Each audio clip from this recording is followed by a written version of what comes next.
Welcome to the General's Gentleman. It's a natural tendency to go hard and fast. Nobody likes losing, and rolling jiu-jitsu awakens something primal inside of us that loves to fight. It's a conscious effort to ease up and slow down, but lately I've been working on it and have been enjoying doing so. I find it allows me to get more out of my rolls and overall as an activity. Today I'll be sharing the reasons why I recommend you ease up and slow down your jiu-jitsu, especially if you're a white belt. It's tempting to rely on speed and power, because it gets immediate results. If you're quick enough, you can pass guard and get the feeling of, yay, I'm doing good. The problem with speed and power is that they're unreliable. There's always going to be someone faster or tougher. It may work now, but it won't work forever. What if your fitness or strength goes down over time? Nobody is getting younger. And what if you get injured and are forced to go light, but now nothing works so you feel worthless? Focusing on technique avoids these problems. It's far more scalable, dependable across different opponents, and with more incremental improvements. Your technique can change every night you train and learn something new, but how long does it take to grow your fitness, speed, and power? Despite an initial slump and lack of results, your jiu-jitsu game will get better faster if you rely more on proper technique. I also find the technique emphasis is more fun. What feels better? Gracefully escaping through precision or winning a shoving match? Quality over quantity is how the saying goes, but what if you could have both? When I first started jiu-jitsu, I would sit out 2 to 3 rolls each night due to being utterly exhausted. My physical fitness has undoubtedly improved since then, but now I never miss a roll thanks to pacing myself and going light. Sometimes I even stay around for more after class. Slowing down and focusing on technique improves the quality of your rolls, and it gets multiplied by more training. You're less likely to need to take a break from injury or soreness, but even with either, you can still get on the mats if you go gentle. Another side effect is if you're focusing on technique, people are going to enjoy rolling with you more, so you won't have trouble finding partners. I certainly have a preference for who I roll with, and that's based around who I learn the most from and who I'm less likely to get injured with. Those are both a consequence of the same thing, training partners who ease up and slow down. So long as we're humble and tap early, we don't have to worry too much about getting injured, right? It's always possible to get injured, so be mindful and careful with your rolls, but injuries from overdone submissions hardly seem like your main problem. If you rely on speed to run past someone's guard and lunge down onto them, what happens if they swing around with their knees? How many near misses have you had of elbows knocking the jaw or accidental head bumps? I've had heaps, and I always think if we were just going a little bit faster, one of us could have got hurt. Sure, you can wear a mouth guard or even a cup, but what about the finger that gets caught inside someone's shorts? What about the elbow to the forehead? What about the awkward breakfall? Skilled jiu-jitsu fighters have the finesse to avoid or mitigate these grazes, but I sure don't, and neither do the other white belts. I don't want to roll the dice going home with an injury, and that's why I'd rather slow down and ease up my rolls. Losing sucks.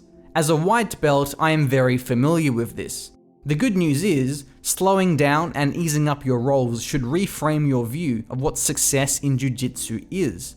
Being forced to tap out feels very different when you exhausted all of your energy and power to avoid doing so. It feels more personal, as if you failed. Being forced to tap when you're going gentle is a different experience. It makes you feel more detached and objective. It's more about the position versus position, or technique versus technique, as opposed to you versus them.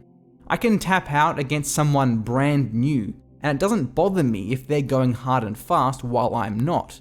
There's also an element of thinking to myself, if only I was exerting as much as they were, I wouldn't have needed to tap. Whether that's true, or if I'm deluding myself, is beside the point. From the other perspective, the beginner will have a much better time now that you're letting them have some success, instead of just running into a brick wall over and over. What I'm describing isn't deliberately giving the beginner things for free. It's trying your best through good technique, despite the difference in speed and power. While there is value in giving a beginner things for free to keep them engaged and to avoid discouragement, it may not be very enjoyable for you, and they may not also learn much. If you ease up and slow down with a beginner, even when they go hard and fast, you'll get valuable practice and they'll enjoy it more too. Beginners getting nothing but crushed isn't fun, but also being given stuff for free can get old. When you're pacing, you have energy in reserve waiting to be deployed at the perfect time. You can try different things and see what works with little to no commitment. Think to yourself and have this internal conversation. Can I attack this? Nope. How about this? Yeah, that kind of worked. Let's try that again. If you're going hard, you're always burning energy and making yourself vulnerable through tunnel vision and overcommitting. When you're probing your opponent's defenses and find success with something, what do you think will happen if you suddenly dial up the intensity? They'll be caught off guard, not ready, and your move will probably have great results. What I'm describing isn't just suddenly increasing intensity for the sake of it. It's increasing intensity after trying a few different things, then finding something that works and capitalizing upon it. If you're going hard all the time, your opponent will respond in kind and be better braced. The caveat is, as I described earlier, you have to be careful when and how you suddenly increase your speed and power. I could try to come up with some universal rule, but ultimately you need to use your judgment. Suddenly increasing your speed and power when escaping from side control is fine, but doing so for sweeping, guard passes, or submissions is a bad idea. Easing up and slowing down your rolls benefits you and your training partners, but it goes further than that. If you've been doing Jiu-Jitsu for a while, you may take for granted just how intimidating and challenging it is for someone new to take up.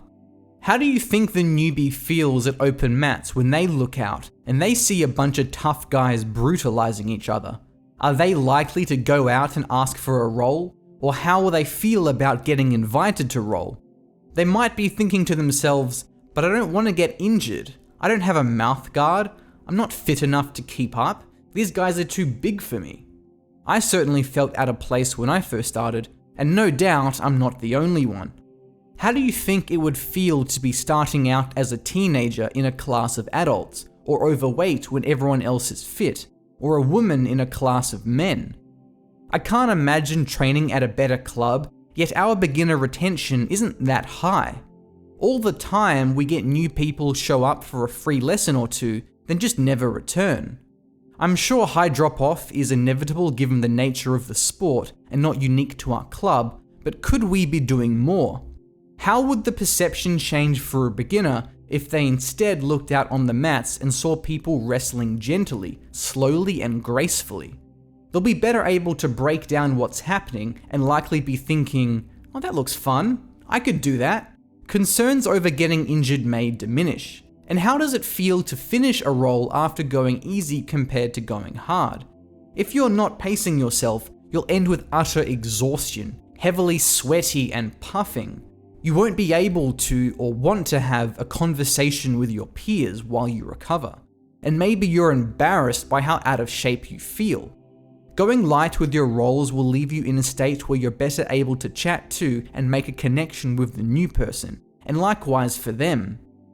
Most women tend to be less competitive than men, and the more intense a roll is, the more competitive and the less collaborative it feels. Creating a culture of ease up and slow down could especially have a side effect of making women feel more comfortable and help the club become more diverse. So whose responsibility is it for the club to be more accessible and approachable? Surely it's the instructors and not yours, right? You're just a regular white belt there to train. I think it's the responsibility of everyone who wants better for their club, in their own self-interest. Would it be better for you if you had a wider variety of people to train with? Do you wish there were more people at your weight bracket and skill level? Do you want your mates or partner to come down and try out the class sometime and not get overwhelmed and feel intimidated? I'm not trying to discourage people who enjoy rolling hard and fast. and if you're practicing for a competition, you want to be conditioned for a higher intensity. My point is, going light and slow should be the default, at least for low ranks, and doing so will make the club more approachable for beginners. We could also do more to reframe how we interact with beginners. A role with them shouldn't be a fight, but instead an opportunity to learn, practice, experiment, and have fun. Are we explaining this to a new person before we roll with them? The preface of "let's go easy" tends to get lost halfway through a scramble. There's something meditative about showing restraint and taking the time to think and be present instead of automatically responding with overwhelming force. I always feel great after a slow roll, even if my partner was going harder. How do you respond to the angry customer at work, or when in an argument with your spouse? Matching their energy and aggression isn't going to end well. It's more productive and pleasant to take the lighter approach. Jiu-Jitsu is full of life analogies. Acting with restraint, precision, and minimal force necessary, instead of automated responses, is an excellent skill to cultivate. In summary, it's natural to rely on speed and power in your Jiu-Jitsu, and it delivers short-term results, but there are many benefits to easing up and slowing down. Focusing on technique is more scalable, dependable, and with better incremental growth. Through better pacing, you'll have the energy to get more practice, which compounds your improvements and makes people enjoy rolling with you more, especially as you're much less likely to cause or suffer injuries. With less intensity, you can reframe what success in Jiu-Jitsu means, detaching yourself and making losses less discouraging. Creating a culture of ease up and slow down will make your club more approachable for new members and could help increase beginner retention. With better pacing, you can try different moves with little cost and have energy in reserve to deploy at key moments when you find success. Lastly, the philosophy of responding with the least amount of required force is a valuable practice to apply to life outside of Brazilian Jiu-Jitsu. Thank you for watching. Hopefully you found the video interesting and got some value out of it. My name is Callum McCall. If you're from my club, I'll see you on the mats. If you're not, then I'll see you in the YouTube comments. Cheers.